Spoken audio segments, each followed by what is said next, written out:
yo creo que hay un cuestionamiento que es clave para encontrar el significado de nuestras vidas, ¿no? Y es, nuevamente, encontrarlo, ¿no? O sea, voy a ser capaz de terminar mis días encontrándole significado a mi presencia en la tierra, ¿no? Aquí en este mundo, ¿no? Diría, el mensaje que quiero dejar, ¿no? Si no nos estamos haciendo cuestionamiento, debemos comenzar a hacérnoslo porque la vida se pasa rapidísimo y diría esta fortaleza, esta fuerza que hoy día nos mueve, se comienza a apagar como una velita. Y cuando nos damos cuenta, probablemente sea muy tarde, ¿no? O sea, yo creo que hacer ese llamado a todos, sin excepción, no importa cuál sea tu responsabilidad, rango jerárquico, es fundamental para poder poner un granito de arena y transformar el país.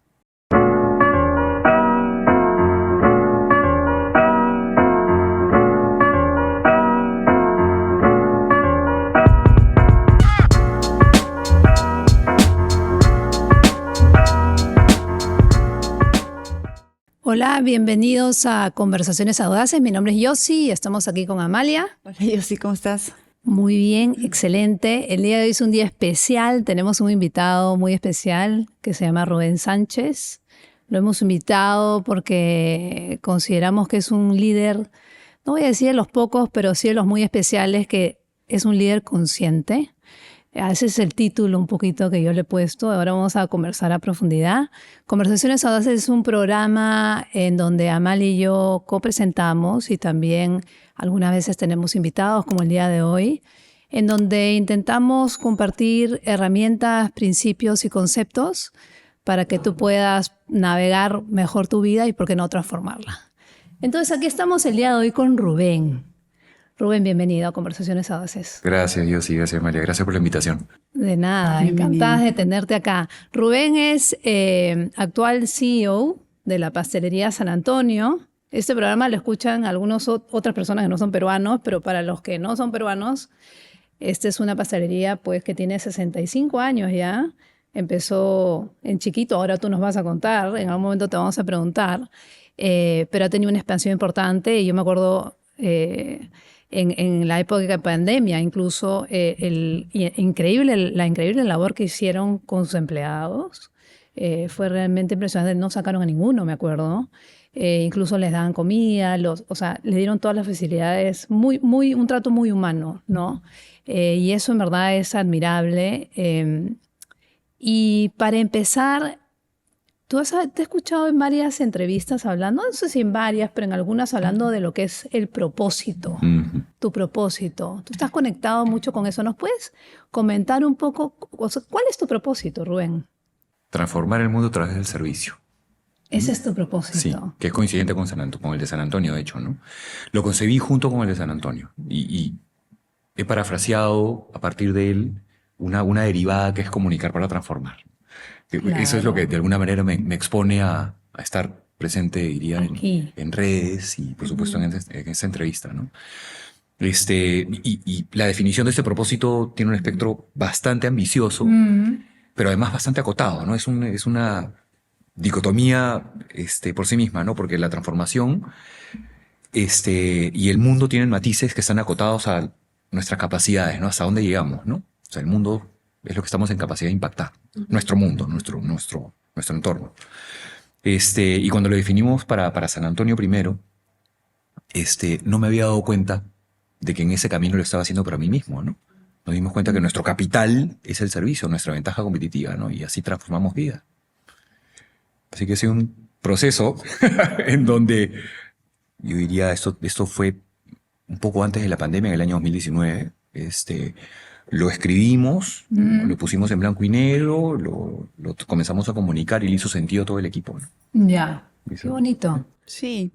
Y dime una cosa, ¿el propósito evoluciona en el tiempo? ¿Va cambiando? ¿O es simplemente tú crees que uno personalmente, no hablo de la compañía, sino uno personalmente define su propósito y ese es? ¿O hay cambios a lo largo del tiempo? A ver, yo creo que cuando estamos en capacidad de establecer y de transmitir cuál es nuestro propósito, lo hacemos luego un proceso de introspección largo y súper profundo, ¿no? O sea, no se me ocurrió ayer y yo hoy día lo comienzo a verbalizar.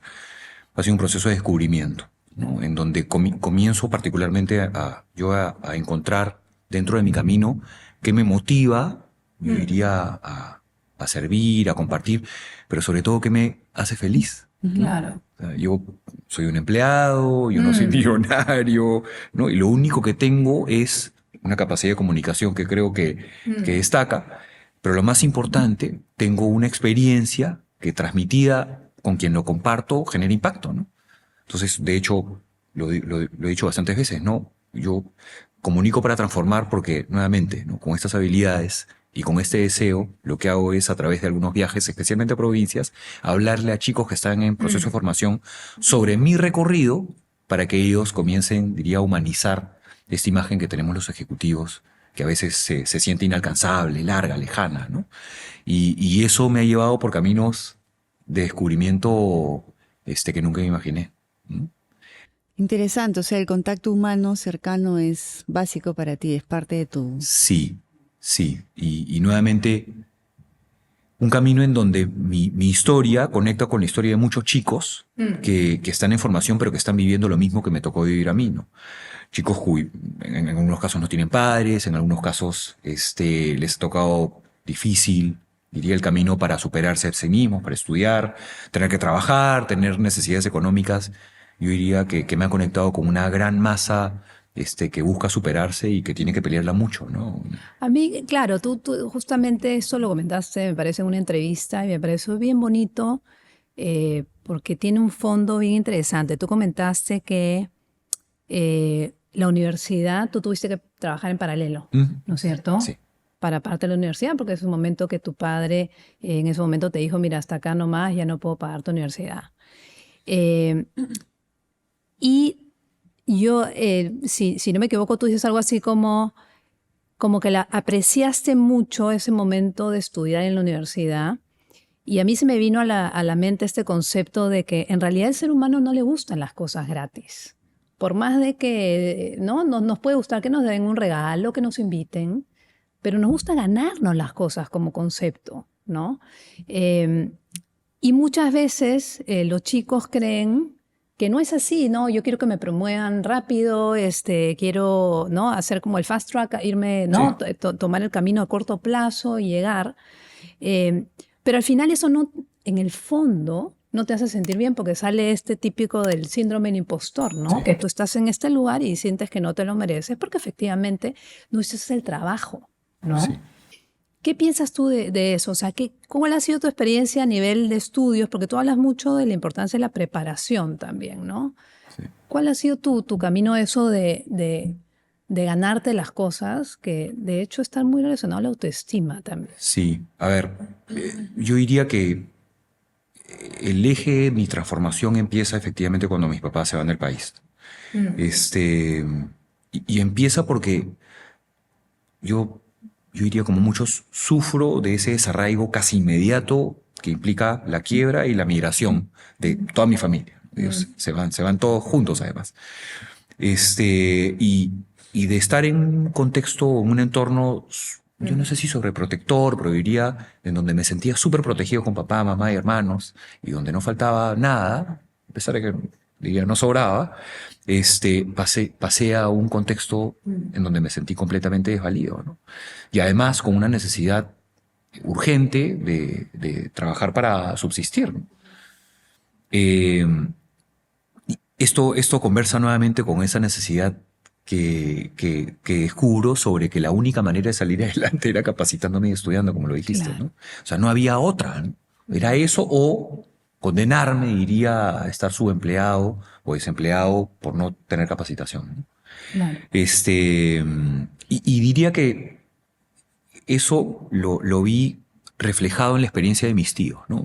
Mi familia materna es una familia que viene, diría, de un contexto, de una clase media bien, diría, trabajadora, ¿no? En donde el esfuerzo ha sido una constante. Mi abuelo era técnico de la FAB, ¿no? Mi abuela no trabajaba, tenía 5 hijos, tenía que dedicarse a la casa. Y aprendí a partir de los tíos que lograron estudiar y terminar una carrera, que no solamente habían tenido la disciplina para hacerlo, sino también que haciéndolo habían salido adelante y, por supuesto, superado sus adversidades y además ha ayudado a su familia, ¿no? Entonces, ese ejemplo impacta muchísimo en mí. Uno de los 5 hermanos en particular que finalmente le fue súper bien, ¿no? Y entonces dije, bueno, si esa es la ruta, o si esa es la ruta que él transitó, tal vez esa sea la mía, ¿no? Por eso es que nunca dejé de perseverar en este esfuerzo por tener una profesión. Claro, porque has tenido varios estudios, ¿no? Y ahí es donde viene nuevamente esto que te marca y tal Sí. vez conduce el resto de tu vida, ¿no? O sea, yo siempre he sentido que la necesidad de capacitarme permanentemente es una consecuencia de este shock, ¿no? Que viví a los Claro. 17, 18, ¿no? O sea, tengo que seguir estudiando porque de esa manera Sí. no voy a perder esta inercia, ¿no? Las oportunidades que se me van presentando y por supuesto el síndrome del impostor cala Claro. muy fuerte, ¿no? O sea, lo que tengo o donde estoy me lo merezco, Me lo necesito seguir merezco. esforzándome, ¿no? Pero mira qué lindo en tu caso, qué bonito el que tomas una crisis como un aprendizaje y el día de hoy lo has tomado como una ventaja incluso, Sí. ¿no? Porque dijiste, yo tengo que prepararme para salir adelante y eso me imagino yo, porque ha sido al menos en mi caso, yo también me preparé mucho y me dio seguridad, sobre todo, ¿no? Pero ahí también yo te quería preguntar, querías hacer una pregunta antes de yo preguntarle, porque sí. tengo varias. Sí, no, la pregunta es, además de la capacitación técnica, ¿qué otro tipo de capacitación has hecho? Porque hay todo el lado del autoconocimiento, del desarrollo personal. O sea, si es que has entrado en esos temas, ¿cómo te has acompañado en este proceso evolutivo, digamos? Es un preguntón, ¿ah? Porque nunca me han hecho esa pregunta, pero en realidad siempre esta inquietud por descubrirme, pero sobre todo correlacionar esta etapa de esfuerzo evidente a nivel académico, siempre vino por un cuestionamiento sobre ¿para qué estoy aquí? Ajá. ¿No? Un cuestionamiento profundo sobre cuál es mi propósito, nuevamente, ¿no? Ujú. Y en ese camino, yo diría la vehemencia por tener, en vez de ser, predominó. Tengo que tener, ¿no? Para construir, diría, un sentido de trascendencia que soporte una familia, ¿no? Que me va a comprar una casa, etc. Pero esa pregunta me la he hecho cuando he despejado, diría, esa duda con respecto a si soy capaz de generar. Obvio, claro. Y cuando he sentido, diría, esa comodidad o esa seguridad, ya pues los cuestionamientos son más profundos, ¿no? Claro. Comienzas a tener hijos, te casas, tus padres son más grandes, ¿no? Tu familia está lejos, ¿no? Entonces te preguntas, ¿para qué estoy haciendo esto? Y de hecho ese cuestionamiento me ha sucedido en varias etapas de mi vida, sobre todo en hitos profesionales, ¿no? Periodos de transición. Me pasó, por ejemplo, que luego de mi experiencia en Bacus, que fue mi primera experiencia, diría, profesional, y transiciono a otra empresa, me preguntaba sobre si debía buscar, migrar para acompañar a mi familia, regresar al núcleo familiar, ¿no? Te hablo de 25, 26 años, ¿no? Y por algún motivo, lo que terminaba pasando es que el universo me decía, no, tú te tienes que quedar en el Perú, ¿no? Y lo que tienes que hacer es aprovechar esta Te oportunidad. escuchabas tú. Y por supuesto, nuevamente, lo peor es que no necesariamente me escuchaba, sino pasaba. ¿No? Sucedía. De Bacus, me voy a Tabernero, me ofrecen una gerencia, era mi primer puesto como gerente, mi segundo trabajo, y ya pasaba a gerente, entonces dije, bueno, probaré, ¿no? Entonces tal vez no es el momento de irme a Estados Unidos, ¿no? Mejor no desperdicio esto y lo capitalizo. Y así cada transición ha sido un camino en donde me cuestionaba si realmente lo que tenía que hacer era responder este llamado de reagrupamiento familiar o seguir mi propio camino, ¿no? Ya nuevamente más grande y con un poco más de ganas me di cuenta que este llamado más bien era a consolidar mi propio camino, ¿no? Qué interesante. Tú sabes que hay una persona que se llama Caroline Myss. Ella es una médica intuitiva, tiene un doctorado, estudia teología, misticismo, tiene muchos libros de bestseller, etc. Ella es una profesora, da talleres y yo le estudio mucho, a Malena también. Y ella habla de que existen 3 fases. Primero ella dice que la vida es el proceso de transformación y autoconocimiento. Eso dice, oye, ¿para qué he venido a la vida? Para conocerme y para transformarme. Y el trabajo es una herramienta que te permite hacerlo. Entonces ella dice que hay 3 fases en el trabajo. La primera fase, que es un poco lo que tú has dicho. La primera fase, y ojo que no todo el mundo pasa por estas 3 fases. Hay personas que se quedan en la primera, en la segunda. La primera fase es la fase en donde trabajas para sobrevivir. Hay netamente un tema económico. La segunda fase es donde dices, mira, ¿sabes qué? Yo ya puedo sobrevivir. Entonces, pero ahora quiero algo más. Quiero expresar mi capacidad creativa. Quiero tener una carrera. Te sigue formando. Y con tu formación también se espera una mayor retribución económica. Pero luego, cuando estás ahí, dices, esto ya no me es suficiente, y viene lo que ella llama el llamado, que es un poco cuando dices, ¿para qué estoy acá? Mi vocación, ¿no? Que esa es la tercera etapa. ¿Dónde crees que estás tú? En el llamado. En el llamado. En el llamado. Estoy respondiendo al llamado, de hecho, ¿no? Y ese, tú sabes que es crecimiento espiritual, aunque la gente no lo diga, pero es así. Tú sabes que cómo es la vida, ¿no? Hoy día estaba en un almuerzo con unos amigos del colegio que habían venido además del extranjero, un grupo 5 personas.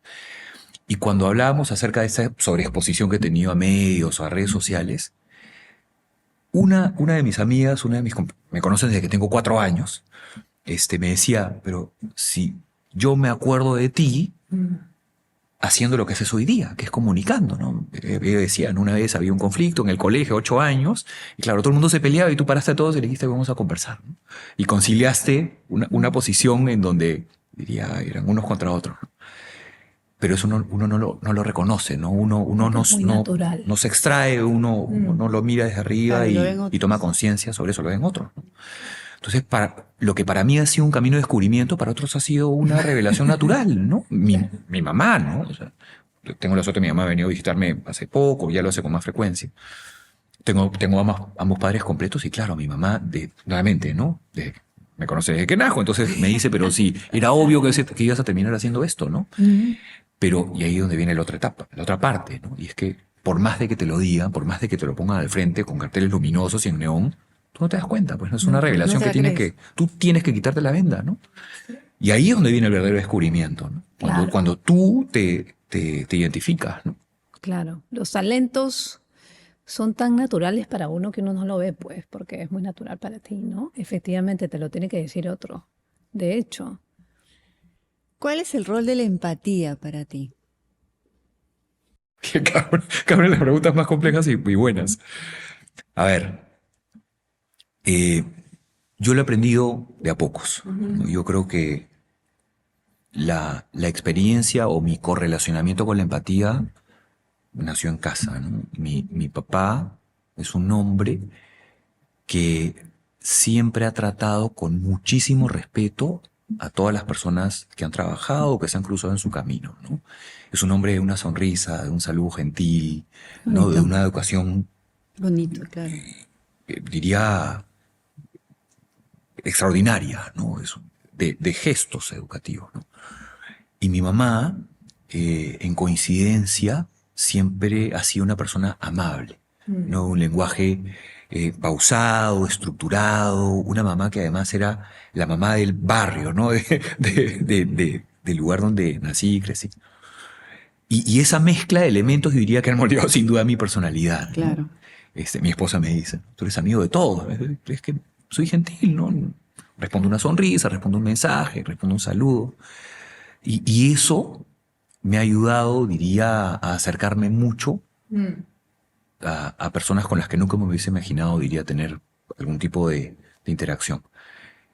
Y he descubierto que la sonrisa, que la amabilidad, que el tono son fundamentales para que ese lazo empático comience a hacerte conectar con personas con las que incluso crees que no tienes ningún tipo de similitud, ¿no? Claro. Pero eso comienza en la medida de que vas, no sé, conectándote con tu energía o conectándote con esta fuente que te energiza, a hacer que tu aura, tu espectro comience a crecer, ¿no? Entonces, tú entras a un sitio y te das cuenta que tu saludo, tu sonrisa, ¿no? Tu presencia comienza a impactar, ¿no? Entonces, lo pongo como un ejemplo muy básico, ¿no? Entro hoy día a nuestra reunión, a nuestra entrevista, y el vigilante, ya te imaginarás, pues, ¿no? Cansado de que lo traten, diría, como una garita de entrada. Claro. Me pregunto cómo está el señor. Buenas tardes, señor, ¿no? ¿Cómo está? Vengo a la reunión, bla, bla, bla.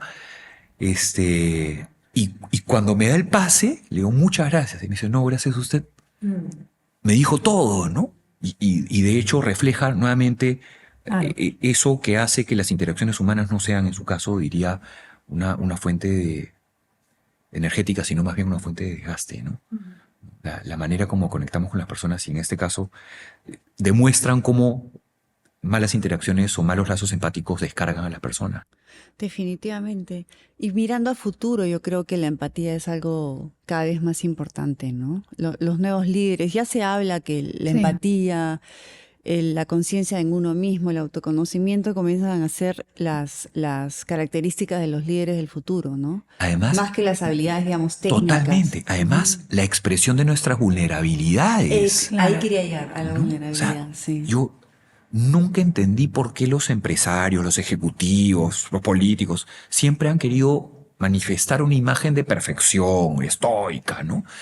Cuando más bien tenemos que humanizar esas Claro. posiciones de liderazgo, ¿no? Tienen que sentirnos cercanos para que tengan la confianza de acercarse a nosotros y conectar y desarrollar relaciones, ¿no? Entonces, cuando me ha tocado, diría, la oportunidad de poder expresarlo, he dicho, bueno, voy a ser yo mismo, ¿no? Voy a conectar con naturalidad, voy a ser yo mismo, voy a Y te expresarme. desgasta menos Y a te- nivel energético, Fíjate, ¿no? menos Porque no energía, estás claro. en el personaje. En el En personaje. el personaje. En el personaje Qué bueno. te desgastas. Qué buen término, persona y personaje, ¿no? Claro. Claro, no es una careta. No es eres una tú, no es careta, una posición qué impostada, ¿no? fastidioso. O sea, y a mí me ha pasado, digamos, en el trabajo alguna vez que he tenido que estar, porque era un ambiente muy, digamos, masculino y qué sé yo, ¿no? Pero luego uno se va dando cuenta, pues, que te es súper desgastante, ¿no? Pero claro, ¿no? Es terrible, Y claro. además, porque el proceso en donde tú vas pasando de ambientes, o sea, pasas de laboral al amical, hoy día el Claro. almuerzo les decía, y a mi casa en la noche para ver a mis hijos. Es un ambiente en donde tú, si te impostas, si tienes una careta, tienes que esforzarte por quitarte la careta, desintoxicarte, Obvio, lavarte la cara y reconectar con otra faceta. Exactamente. Pero si lo haces en una línea continua, en una línea donde no hay, Claro. diría, intromisiones de ese tipo, Claro. no te cansa, ¿no? Claro, totalmente. Tú sabes que hay A ver, dos cosas te voy a comentar que están de alguna manera relacionadas y tú lo acabas de decir, ¿no? El estilo de liderazgo predominante, de alguna manera lo has comentado, que es el de la lucha, la competencia, yo gano, yo gano, tú pierdes, y el autoritarismo y todo esto, ¿no? Que ese es el paradigma que todavía estamos ahí, pero ya hay libros que hablan de ese paradigma que Sí. no es ser que ya estamos en el otro, que es el paradigma de la colaboración, de la empatía, como dice Amalia, ¿no? Y en ese sentido, se me fue la pregunta, qué interesante. Hay un libro que está de alguna manera relacionado que se llama Insight, es de una chica que habla mucho de autoconciencia y ella dice que hizo una investigación de mercado en muchos países sobre el tema de la autoconciencia a líderes. Ella es una psicóloga organizacional. Y salió como resultado de que el 95% de los líderes decía que era autoconsciente, o sea que se conocía a sí mismo. Sin embargo, solamente entre 10 y 15% lo era, ¿no? Y es bien interesante porque de alguna manera se relaciona a lo que tú dices, oye, me han tenido que decir algo para yo darme cuenta, ¿no? ¿Qué es lo que tú opinas en ese sentido? El tema de... Lo que pasa es que es todo, ¿no? También se suma otro dato que es, no sé si sabes, en Gallup Research, que el 78% de la población mundial no está comprometida con lo que hace. Entonces yo me pregunto, oye, ¿no estarán comprometidas con lo que hacen porque claro, el ambiente, imagínate, el ambiente, lo estamos hablando, ¿no? El antiguo paradigma, de lucha, es desgastante. Sí. A ver, yo creo y diría, soy consciente de que estamos viviendo en una época de despertares de conciencia, Absolutamente. ¿no? Sí, claro. Y no lo verbalizo por el hecho que ocurre en nosotros, que ya estamos grandes, sino lo veo en mis hijos, en nuestros hijos, en los chiquitos, ¿no? Mis hijos tienen 11 y 6 años. Y lo veo porque estos chicos han nacido con otro chip. Definitivamente. ¿no? O sea, y se desarrollan en un contexto, diría, de trascendencia espiritual. O sea, Sí. O sea, yo escucho conversaciones de mis hijos profundísimas y me cuestiono varias cosas, ¿no? Pero además comportamientos que rompen patrones sociales y culturales importantes, ¿no? O sea, mis hijos no entienden por qué hay personas en la calle pidiendo limosna, ¿no? No lo conciben, ¿no? O sea, y hay un llamado a la acción con respecto a lo que ven en la calle, ¿no? O sea, tienen que hacer algo, ¿no? O no conciben, por ejemplo, ver a una persona que tiene un papel en la calle. No es inadmisible, ¿no? O no conciben el maltrato, ¿no? No conciben es una descortesía, ¿no? No conciben no saludar y despedirse a una persona por cual fuera que sea la posición que tienen, diría, en cualquier organización, un portero, un vigilante, etc. Yo creo que estamos viviendo en un contexto en donde esta generación nos va a enseñar muchísimo más de lo que nosotros hemos aprendido. Pero lo más importante es que para quienes, diría, estamos abriendo nuestra mente y estamos entendiendo que esto ya está pasando, si lo hacemos en un contexto donde somos productivos y estamos en capacidad de impactar a través de nuestro negocio, nuestro trabajo, etcétera, vamos a poder hacer un cambio que se va a poder acelerar y no va a tener que esperar a que esta generación tome acción, Sí. ¿no?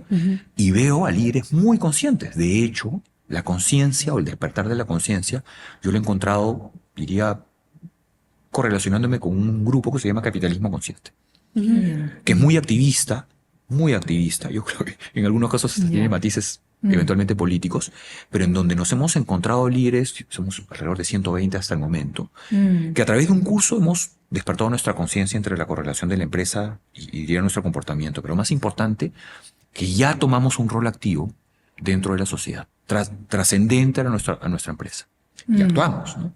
Entonces, hemos perdido el miedo a hablar públicamente, ¿no? A expresar nuestras ideas con respecto a la política. Tu LinkedIn, ¿no? Sí. Y lo mejor, ¿sabes qué? Es que no soy yo, somos muchos, Son ¿no? varios, claro. Y hay gente, Está muy bien. son personas, nuevamente, ¿no? Que yo veía hacia arriba y veía lejanas, y cuando me he ido acercando y he visto sus mensajes y lo he interiorizado, me he dado cuenta que son, olvídate, ¿no? Sencillísimos, Claro. súper proteccionistas, ¿no? De situaciones, diría, bastante injustas, de personas que tienen bastantes necesidades alucinantes y tienen una agenda que incluso para no pecar, diría, de sobreexposición, la manejan con un perfil bajo para no, diría, despertar suspicacia sobre tanta generosidad, ¿no? Son personas excesivamente buenas que conviven en un ambiente muy malo y que, a pesar de que comunican, hacen el bien todavía, mucho bien todavía debajo de la mesa para, diría, conscientes de que hay envidia, ¿no? Y de que no se ve tan bien sobreexponerse, ¿no? Pero están cambiando, ¿no? Yo siempre les digo, ¿no? Qué bueno. Hay nombres muy grandes, no sé si vale la pena mencionarlos acá, pero yo creo que es un halago, ¿no? Susana Lespuro, Inés Temple, por ejemplo. Con Inés tengo ¿Quién, perdón? Inés Temple. Ya. Tengo una anécdota linda, ¿no? Y vale la pena que la mencione. Inés, hace 10 años, no la conocía, por supuesto, y la leí a través de su libro. Se incendió un departamento en Barranco, una señora muy grande, ¿no? Que perdió todo. Entonces, para quienes vivíamos por el departamento de esta señora, sabíamos su situación, ¿no? Desvalida, sin hijos, ¿no? Sin familia. Y hicimos, diría, una colecta para pintar el departamento, comprar puertas, comprarles camas, etc. Bueno, un amigo, un vecino que vive en el edificio, contacta a Inés y le plantea este caso. Inés, sin conocer a la señora, la ayuda pintando el departamento y donándole varias cosas, ¿no? Y como faltaban, Inés volvió a ayudar sin conocer a la señora, no solo por el hecho de la situación, ¿no? Claro. 10 años después me la encuentro en uno de nuestros Capitalismo Consciente, ¿no? L+1, no me acuerdo en cuál, Perú Sostenible. Y le cuento esta anécdota. Inés, por supuesto, ni se acordaba, ¿no? Pero a mí me marcó Bonito. muchísimo, ¿no? Porque nuevamente hizo mucho sin conocer, pero sobre todo sin procurar un retorno sobre eso, y mucho menos esperar que se la reconociese, ¿no? Qué lindo. Ese es el despertar de conciencia de estas Sí, personas que están elevadas, ¿no? Sí.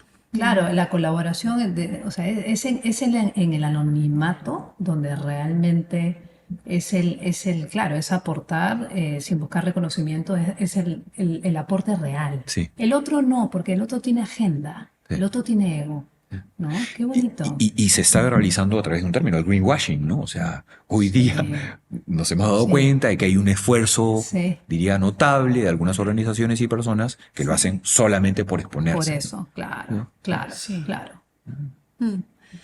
Entonces, ¿cómo ves tú? Y lleva esto a las organizaciones, ¿no? Porque vemos a estos líderes conscientes que lo están haciendo, digamos, sin exponerlo, están ayudando, están colaborando, están mostrando empatía, están mostrando lo que yo llamo características de energía femenina, en el sentido de que le importa, corazón abierto, sienten lo que la otra persona puede estar pasando y quieren ayudar de corazón.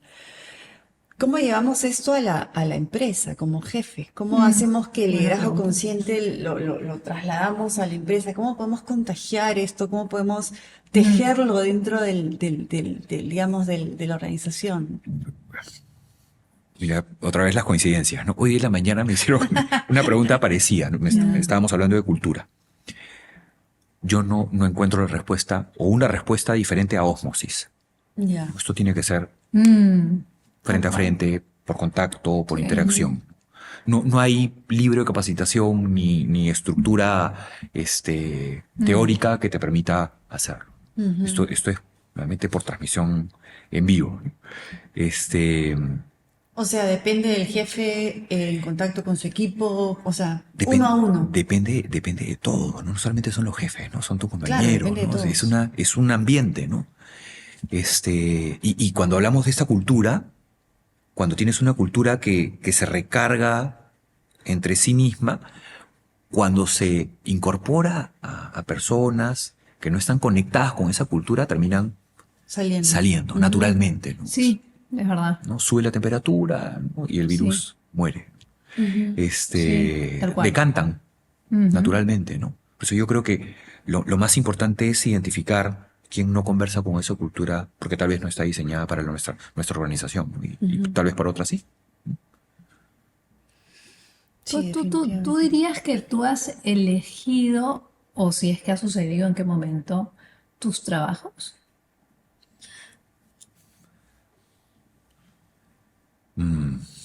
Mira, sí al principio ¿Ya? y no cuando, no desde que he tenido hijos. Dos hitos importantes en mi vida han estado marcados nuevamente cuando nacieron mis hijos, ¿no? Uno, cuando nació Micaela, la mayor, cuando entré a trabajar en una empresa de investigación de mercado, ¿no? Yo llegaba a Estados Unidos de hacer una maestría y Micaela ya en brazos, ¿no? Y me contratan en esta empresa y esta empresa, por primera vez en mi vida, estaba cerca a mi casa, ¿no? Entonces, conecté con la capacidad de poder estar el desayuno, almuerzo y comida, Claro. y ver a mi hija ya desarrollarse. Y además, llevarla al nido, recogerla, etc. Y otro hito ha sido cuando nació Mateo, el menor, ¿no? Que coincide con que me jalan a San Antonio. Ya. Mateo llegó literalmente con el pan bajo el brazo. y es coincidente porque han sido momentos en donde ha habido una trascendencia en mi comportamiento con respecto a eso que hoy día me alimenta mucho. En el caso de Micaela, nuevamente darme cuenta de que habían espacios de interacción con mi familia que estaba dejando de lado, olvidados, ¿no? Y cuestiones muy sencillas y poco demandantes de tiempo, ¿no? Les decía, el almuerzo, dejar en el nido, recoger. Y con Mateo he descubierto un sentido de obligatoriedad de trascendencia de mi propósito, ¿no? Y por eso les decía comunicar para transformar, ¿no? Cuando nació Mateo dije, ¿cómo hago que Micaela y Mateo escuchen cuando yo ya no esté lo que pienso, lo que defiendo, mis valores, mis principios, ¿no? Y además, ¿cómo logro que vean que accioné, ¿no? Porque claro, decirlo es una cosa y accionar es otra, ¿no? Y ahí es donde comienzo a darme cuenta que la comunicación era el eje, ¿no? O sea, yo lo que estoy procurando es dejarles una herencia que mis padres me dejaron en 2D y que yo espero dejarles en 5D, ¿no? Y es eso, comunicando, ¿no? Y esos han sido elementos que han transformado mi vida por completo. Por completo.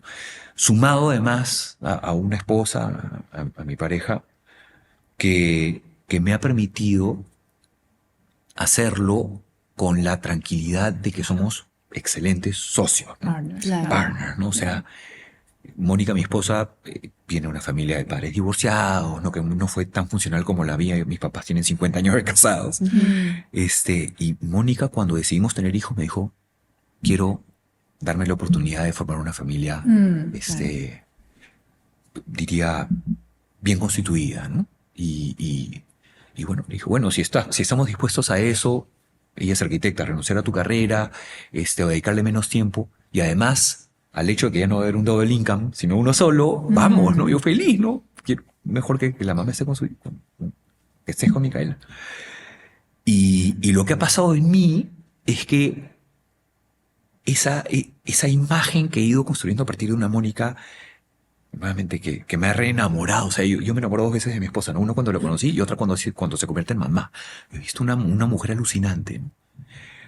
Con unas fortalezas que no había visto, nada más, ¿no? Y cuando le he visto, he dicho, oye, voy a enfocarme más en ser más productivo y en ser más perseverante, porque estoy construyendo una familia alucinante, ¿no? Y esa libertad me ha permitido escalar hasta los niveles en donde hoy día me siento más libre, ¿no? Qué bonito. De verdad que lindo, sí. Ahora, aquí al frente tienes a una mamá de 2 chicas ya grandes, 23 y 26, pero que ha estado en el mundo corporativo también.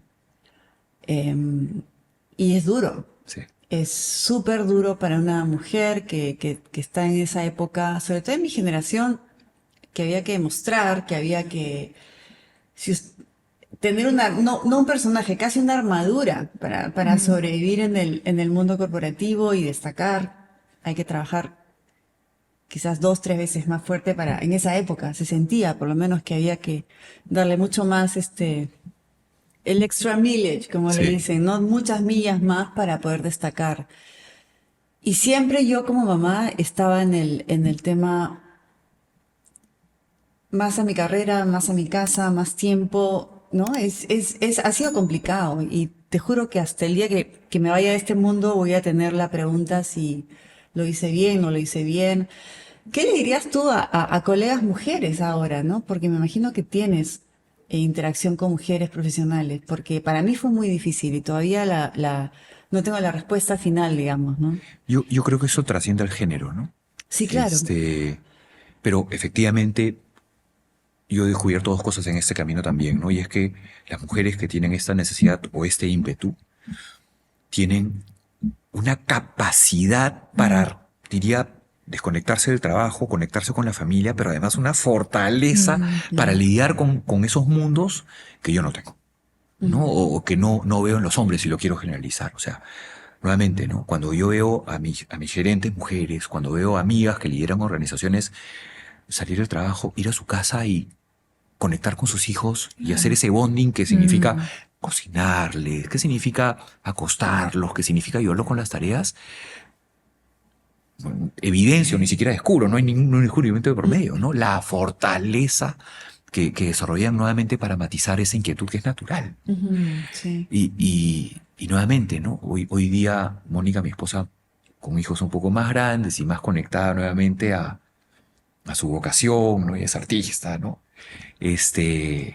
Veo cómo le dedica la primera mitad del día a hacer sus proyectos, pero cuando llegan los chicos del colegio, deja un lado, un cambio de lóbulo y se reconecta con ese lado super soft, ¿no? Y nuevamente yo admito que yo no tengo esa capacidad, ¿no? ¿Y qué opino o qué recomiendo con respecto a esa situación? Que uno no puede cargar, diría, con vale la redundancia, el cargo de conciencia que implica haber tenido un recorrido que es exclusivo de cada uno. Yo creo que quienes responden mejor a esa pregunta son nuestros hijos, ¿no? Van a ser tus hijas, ¿no? Sí. O sea, cuando ellas les preguntes, te van a decir, oye, tú eres la mejor mamá del mundo, ¿qué te pasa, no? ¿Por qué te cuestionas eso, no? He estado cuando te he necesitado, Claro. o sea, me has provisto de lo que necesitaba, ¿no? Y sigues peleándola y cuando te necesitamos estás acá, ¿no? Claro, no llegué a todas las reuniones del colegio, pero fui a suficientes, en todo caso, sí. ¿No? Sí. Pero es que es muy natural cuestionarnos y ser muy duros con nosotros mismos cuando somos padres, ¿no? Pero los chicos en esa sabiduría entienden, y sobre todo cuando ellos se convierten en padres, ¿no? Cuando ya cuando pasamos a esta tercera etapa, son más consecuentes con el camino que nos tocó recorrer. Ujú. Hoy día un amigo que también quiero mucho, en la mañana me enseñaba el texto de uno de sus hijos que viene a Australia, imagínate. Ahora está, el chico ya está grande, tiene 23, 24 años, y le escribí, le ponía un mensaje de papá, recién entiendo cómo, recién entiendo el esfuerzo que te demandaba habernos llevado, no sé, pues a un parque de diversiones, y además eran 6 hijos, ¿no? Entonces, y la plata que te gastabas, y la dinámica logística que te demandaba hacer eso, Claro.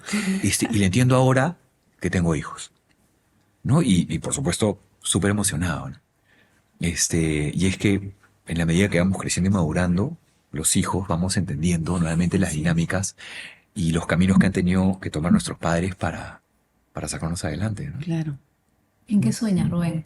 Ah, me ganaste. Uf. ¿Cuál es tu sueño? ¿Qué te ilusiona hoy? Es una pregunta que puede venir con una declaración pública compleja, ¿no? Tengo un deseo de transformación bastante, diría que esté huyendo con respecto al país, Claro. cada vez más grande.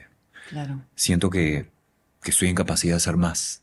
Desde Y- tu lado corporativo, digamos, Ambos, ejecutivo. ambos, Ya. desde el lado corporativo y desde el lado personal, ¿no? Ya. Cuando yo creo que estoy ocupado y me quejo de que estoy cansado, y me doy cuenta que ordenándome un poquito más puedo hacer más y comprometerme con más iniciativas que me mueven. Y además con iniciativas que pueden comprometer a mi familia y enseñarle en el camino de algunos valores que defiendo, ¿no?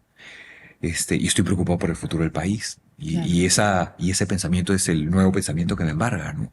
Ese llamado hacia dónde me está llevando, ¿no? No lo he respondido, no lo quiero ser tan expreso, se pero, huele algo. pero se huele, ¿no? Pero claro, viene la contraparte, ¿no? O sea, Claro. hasta dónde nos involucramos, qué ponemos en Claro. riesgo, ¿no? Claro. Yo soy un empleado, yo dependo de un sueldo, ¿no? Ya sabemos a qué nos exponen decisiones involucradas, diría, Sí, A otros temas. Políticos, claro, no. Claro. Y cuánto pongo de riesgo, ¿no? Cuántas familias se han destruido por involucrarse, diría, en círculos completamente malignos, ¿no? Tóxicos. Sí, claro. Quiero eso para mi familia, pero realmente el llamado es más fuerte. O sea, es un ronroneo, es un rumeo, ni siquiera un ronroneo, ¿no? Muy fuerte que está acá atrás, siempre, permanentemente, ¿no? Claro, hay un momento en donde hay una frase que dicen, no puedes dejar de hacer eso que no, hay cosas que no puedes dejar de hacerlas. Sí. Es Y tu es alma, como es que tu te alma empujan, que te yo empuja. siento a veces que es como por la espalda, como que, entonces no puedes dejar de hacerlas, ¿no? Pero, y si no, pues te van a seguir empujando de alguna u otra manera. Y tú sabes ¿no? que ese pensamiento es un pensamiento que embarga a todos los que han transitado por la gestión pública. Todos dicen, o sea, cuando pregunto mucho, evidentemente, ¿no? Entonces me dicen, así era, ¿no? Te murmura y te murmura y te atormenta, ¿no? Despierto, dormido, una reunión, un fin de semana, todo está presente, ¿no? Es un llamado que trasciende a tu conciencia, ¿no? No entiendes por qué. Sí, Claro. interesante. Así que ¿hacia dónde voy a ir? Bueno, ¿Quién sabe? claro. Bueno, Rubén, ya estamos ya prácticamente al final. No sé si tienes algún mensaje o tienes alguna otra pregunta antes de cerrar. No, solamente que va a ser interesante ver el siguiente capítulo de esto que estás hablando. Y nada, ¿cómo quisiera cerrar tú? ¿Con qué nos dejas como mensaje a nosotros, a la gente que te va a escuchar? A ver, yo creo que voy a ir en línea con lo que les decía despertar de conciencia y de nuestros hijos.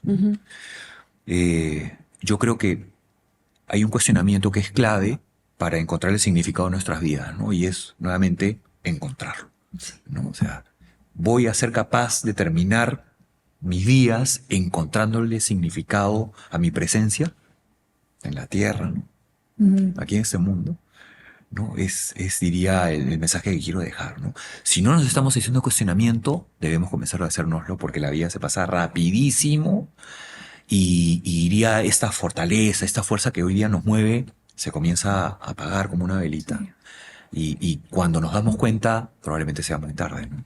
O sea, yo creo que hacer ese llamado a todos, sin excepción, no importa cuál sea tu responsabilidad, rango jerárquico, es fundamental para poder poner un granito de arena y transformar el país. Maravilloso, creo que no podemos estar más de acuerdo con eso. Sí, totalmente. Gracias. Gracias, Rubén. Gracias por poner tu granito de arena en este programa también. Gracias. Ha sido un placer hablar contigo. Gracias. El placer ha sido mío. Muchísimas gracias. Muchísimas gracias por habernos acompañado en este capítulo de Conversaciones Audaces. Si te gustó este programa, puedes compartirlo, comentar, darle like. Y nos vemos en un próximo episodio. Gracias.